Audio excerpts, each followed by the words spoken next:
Hello and welcome to Forum. In February, EU leaders decided to reduce the EU budget for the period from 2014 to 2020 to 960 billion euros.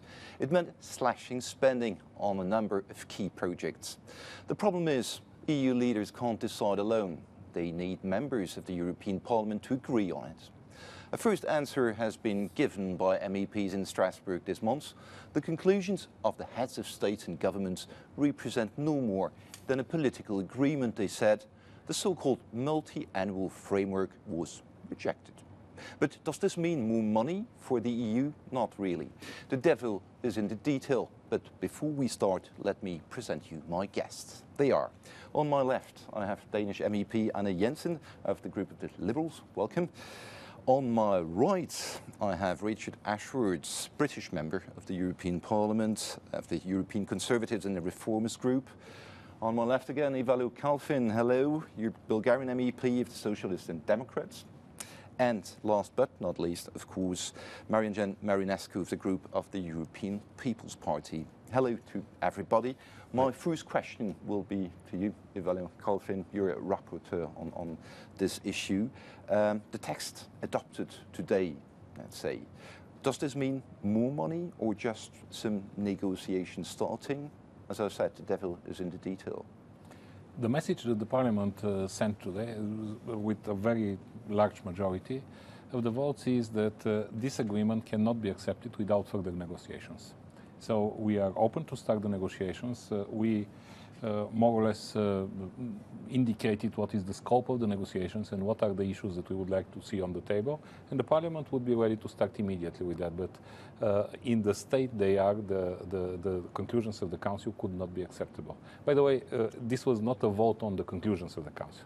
This was a vote on providing a mandate to negotiate. So we are going to see what's the result of the negotiations and afterwards decide on the whole package of the conclusions. So it's the first step. My question was 960, 959, to be a bit more precise. Yes or no? We didn't particularly mention the ceilings, but we don't exclude them from the negotiations. Of course, with these ceilings, the big concern of the Parliament, and this is also in the resolution, is that the ceilings of the budget do not match at all the political ambitions of the European Council. Practically, we set the payment level ceilings to the level of 1989, 1990, and we are talking about 2020.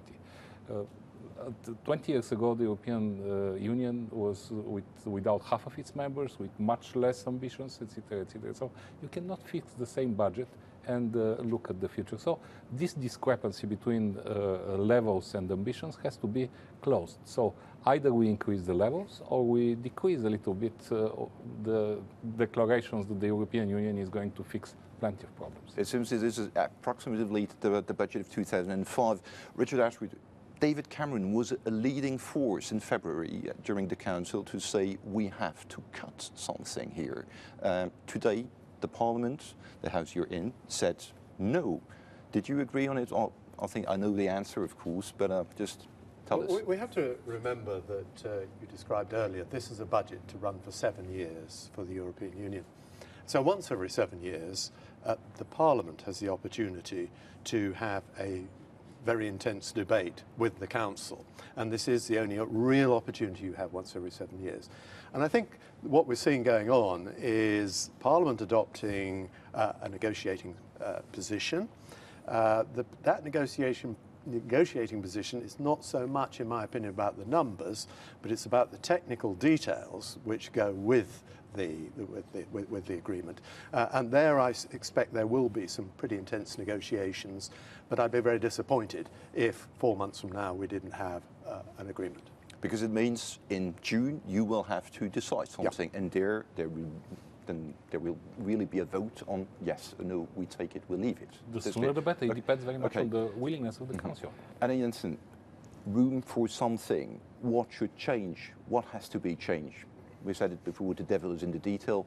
Where should something be changed? Well, certainly we're calling for flexibility. We have seen in this period, this 7-year period, that 4 or 5 times we've had to take money from the agricultural area and use it for Galileo, for foreign aid, for energy policy, new things that came up. And from now on until 2020, new things might happen. And actually, with the budget that the heads of states have agreed, there is no possibility whatever to create new things. And I don't think it's reasonable that we as a parliament accept to tie down the next parliament and say they could not find out any new measures that could solve new problems that might arrive from now on until 2020. That's why we need flexibility, the possibility to change priorities. Does it mean you're not able to pay the bill? Well, that's a different question. I mean you, of course. Yeah, well, that's a different question. The question whether you have enough money. I'm more talking about the possibility of prioritizing.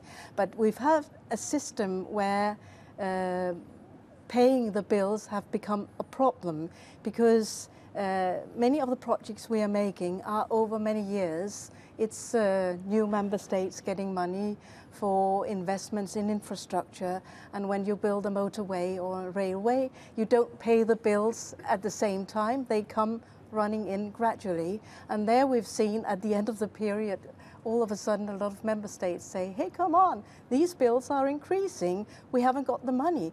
But the fact of the matter is that they should know the money would arrive because they have promised to pay.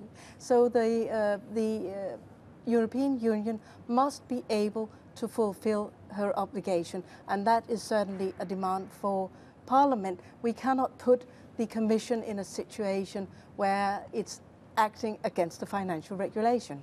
Against the financial regulation, Ms. Marinescu, I'll go round. Why did your group today say, okay, we are ready to reject what was proposed until now? What was the point where you said, we reject it? It was indeed a question. Do we put the word reject or not in our text? As you know, we have also a member of our group as rapporteur, Mr. Böge. So there were a lot of discussions in the last period. We didn't accept the word reject in the resolution, and we proposed amendments to take it out. Unfortunately, this amendment didn't go through. So at the end, the final vote, the delegations were split. Some of the delegations voted against the resolution, some of the delegations voted for the resolution. I think more in favor of the resolution.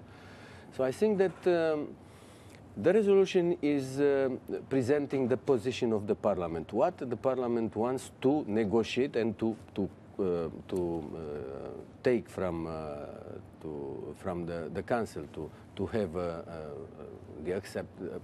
to have something more than the conclusions of the European Council concluded. But why to say reject? For the moment, we do not have the proposal, the legislative proposal from the General Council. Yeah, we have the conclusions of the European Council, but we do not have the legislative proposal. On the other side, you said already, we do not ask for more money. Yeah. Will you ask maybe later? We do not ask for more money, but, so why to say reject? Anyway, in the same paragraph, in the same article, it was written that we should approve this if we shall have these very important conditions fulfilled. So in my opinion, only the psychological reason that we have to show a strong signal to the Council, it's not a good point. So we want the points, very good points, flexibility, revision of the amending budget at the middle, and all the others, an amending budget for 2013, which is very, very important for us because the Commission doesn't have the money to pay the bills right now. So there are very important points. I think it will improve a lot the MFF 2014-2020, but I think that the negotiation means to debate about. So after that, we shall decide, as you said, in June. Mr. Ashworth, will you debate the same way? Well, look, the point I wanted to make there, everybody seems to be agreed on flexibility. And the fact is, wherever we finish up in terms of numbers, it's going to be less than it was before. But the aspiration of what we want to do with that budget is greater. So we are currently constrained by the methodology, by the way that we run the budget, that money has to be put in pots designated for agriculture, designated for structural funds. Now, that's crazy. It's an inefficient way of using money, and subject to all the proper constraints and controls, you should be able to move that money, not just between headings, but actually between years, because these are long-term investments which governments are making through contractors. They're entering into long-term commitments, and they need the stability to know that the money will be there. If we don't get that flexibility, we can't offer that stability. But we need to know the money for each program, because there are long-term projects that the member states will implement, so they need to know how much money they can have. I want to add something. If we want to fight with the Council, we can fight as Parliament if we negotiate in the co-decision procedure all the horizontal legislation proposals, yeah? Because we have there agricultural, transport, cohesion policy. There we have the power, equal power with the Council. So we can negotiate, and we can maybe have even more money. And Jensen, the word fight is there. Yeah, but it's as if it's only in the legislative file we have equal power. It's true, it's only consent, but cleverly used, you can achieve a lot with consent. And we have shown that before, so we're going to do that. And of course we need to have a process where we relate to the people doing the legislation, because what the heads of state did in the February meeting was to sit there, each one of them, and say, what's in it for me, and ask for money for themselves. None of them asked, what's in it for us? I mean, France wanted more money for agriculture. Why? Because France get money in a big pot for agriculture, not by saying this is good for European agriculture. And that's where I think we want a better process in the future from the side of Parliament. And we're going to show them that this haggling about the money, this Turkish bazaar, which they claim is the only option, the only way you can do it. It's actually the only way you cannot do it. You should do it in a proper manner, deciding what things are we supposed to do in the future, and then finding the money for it. And to continue on this idea, the Council introduced also in the conclusions a lot of elements that now, following the treaty, are under the co-decision procedure, so they should not do such a thing. They do not have the right to do it, the European Council. Mr. Marian, there's one gentleman who wants to show this to the leaders of the EU. This is Martin Schulz, President of the European Parliament. We followed him just after the vote. He gave us a short briefing afterwards. Just let's listen to him and to these key words. This is a very important day and an important step for the European democracy. After the heads of states and government concluded not to accept the most important points of the European Parliament in their compromise, it was foreseeable that the European Parliament would refuse the draft proposal. We want to discuss about more flexibility within this multi-annual budget, flexibility between the categories and between the years, and a revision clause. One of the main requests of the European Parliament to negotiate with the Council is the so-called own resources. Many keywords we have to explain. Mr. Kalfin, when I hear own resources, revision clause, what does it really mean? Well, what will you be able to do if you would have to do continue your report, in fact? Let's take the own resources, although Anne is the specialist in the rapporteur on the own resources, if you allow me to elaborate a little bit. Now the European budget depends on the contributions from the national budgets, and this is a burden for the national budgets. What we want to do, this is not to make a bigger European budget. We want to make it more autonomous, less dependent on the national budgets, but also less of a burden for the national budgets to contribute to it. to a certain extent, the Commission had some proposals. There might be some other proposals, whatever there is, but this is also embedded in the Lisbon Treaty. Since the creation of the European Union, it was supposed to live on the own resources, not on contributions every year from the national budgets that are under really very serious constraints. And we can understand the finance ministers that are very reluctant to pay the promises of their prime ministers at European level. So in order to avoid that, we need at least a commitment, a roadmap, how the member states are going to sit together and to decide in the coming years about shifting not now 80% dependence on the contributions from the national budgets, but to decrease that. In the Commission's proposal, it was to decrease it to 60%. But I think that we could be more ambitious than that. Richard Ashworth, will the UK ever be? Will the UK agree? Sometimes say, okay, own resources, let's go. Well, look, we're open to options. We're open to ideas on this. But firstly, be clear that 80%, which is derived from 1% levy on the gross national income of each nation, is an own resource. You talk about it as not an own resource. It is technically an own resource. We have a vision of a European Union which is largely supported by that one payment from the 27 people who own it. Now, I put it to you. I'm employing you. I pay you. I pay you once a year, 1% GNI. What happens if you then turn around and say, no, I earn my own income now, so I don't need any money from you?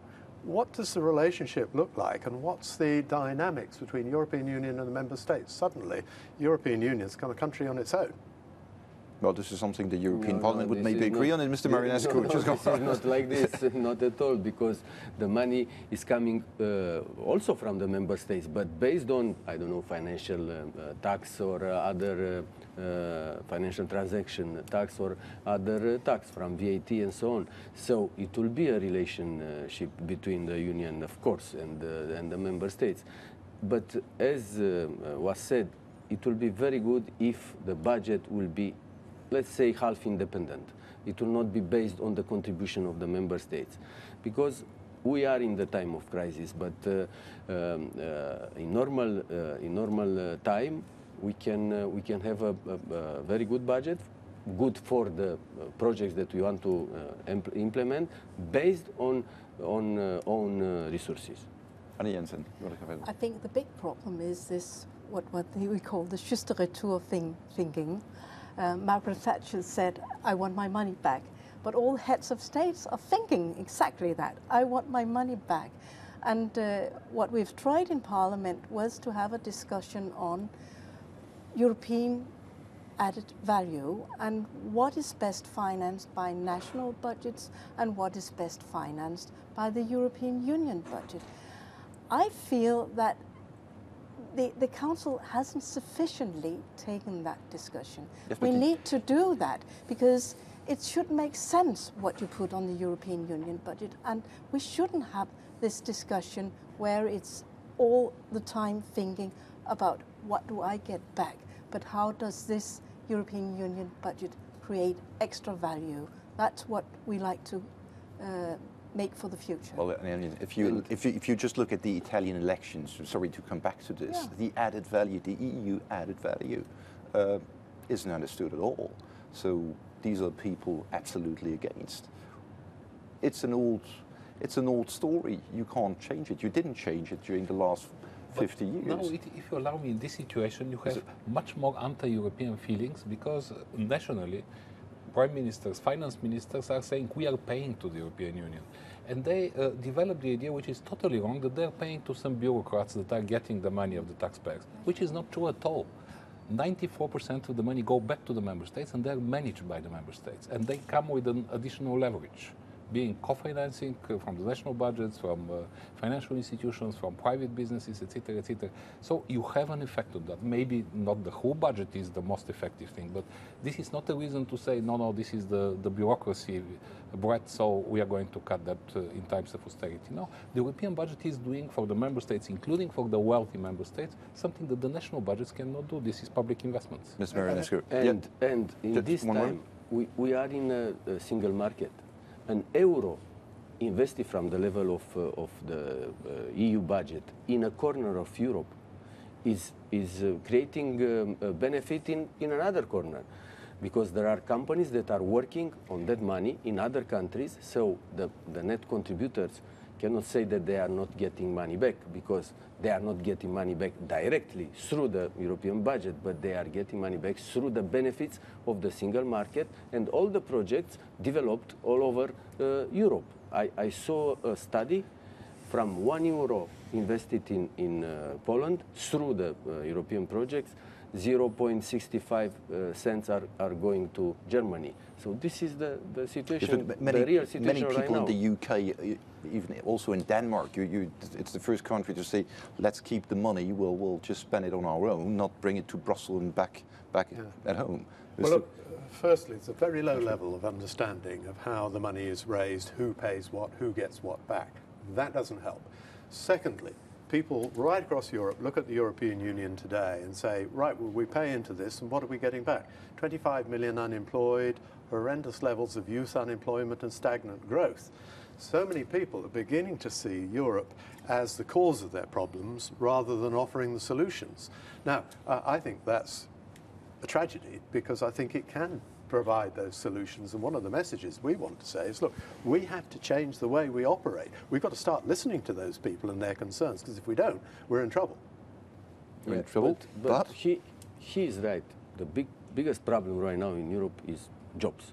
Yeah? To create jobs, you need investment. Investment means European budget. European budget, as was said, is 95% investment in the member states. And this is not only European budget, because near European budget you need other money, which means, I don't know, to double or to triple the budget to implement the projects. So this budget is to create jobs, is for the people.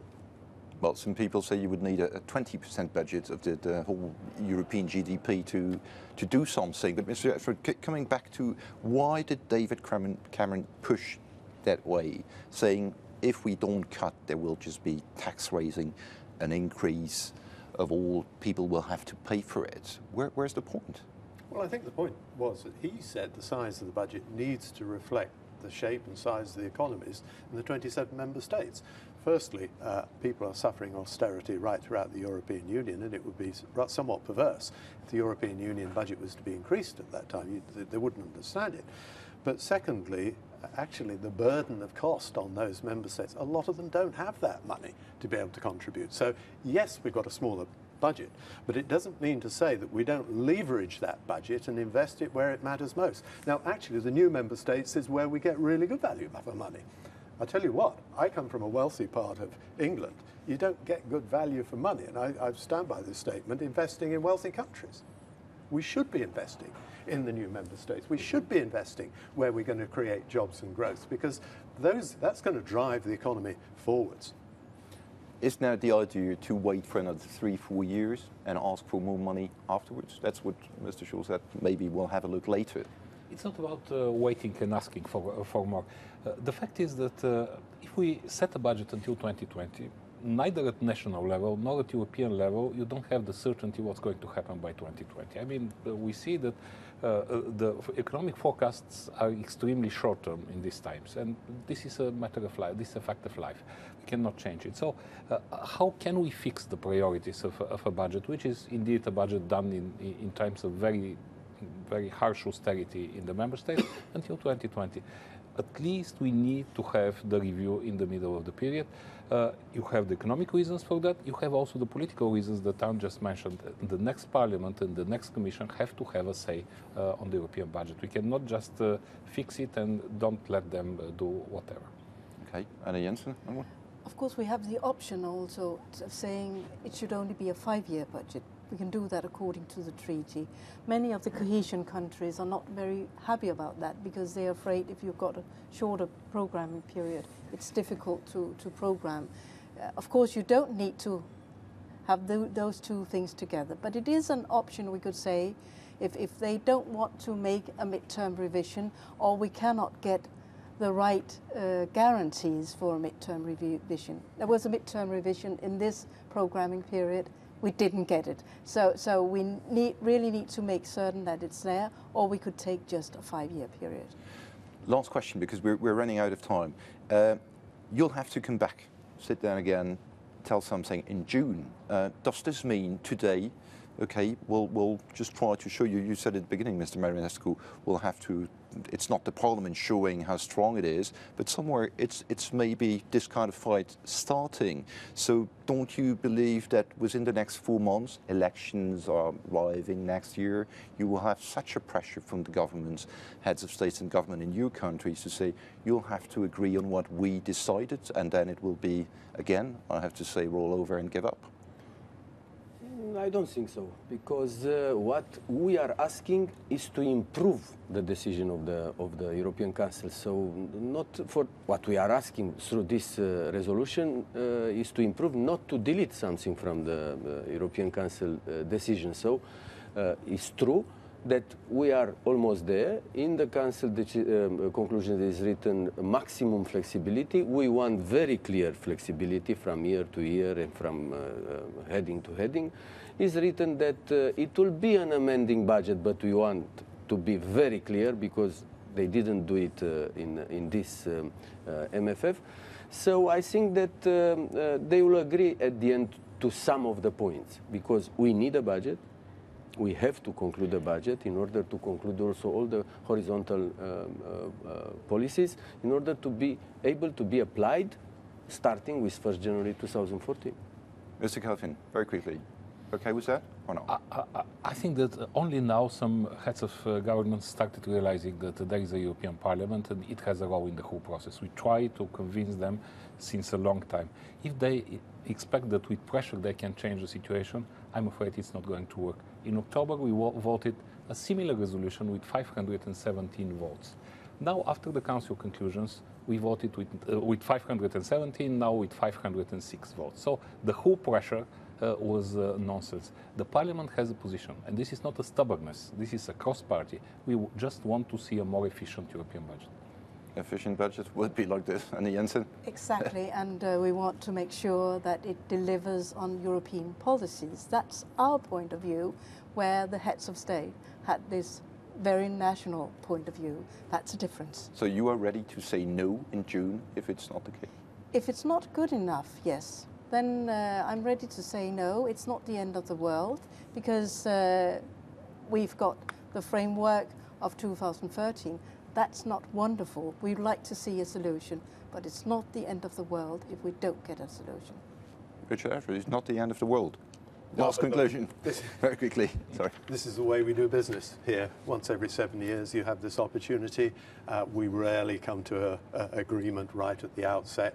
We will leave it till the 11th hour. Both parties will stand toe to toe and see who flinches first, who gets most out of the deal. At the end of the day, there will be a deal. It will be a budget, which will be a good budget for Europe. Yeah. Okay. Don't forget that 2013 ceiling is bigger than what they are proposing right now. So they will accept our proposals in order not to have more money in the budget. So in my opinion, it will be a deal. Okay, let's see in June. It's like this. Thanks a lot to all my guests. Thanks to you for watching. We'll meet again next month. Our topic in April will be the EU-US trade agreement, another big deal. Goodbye.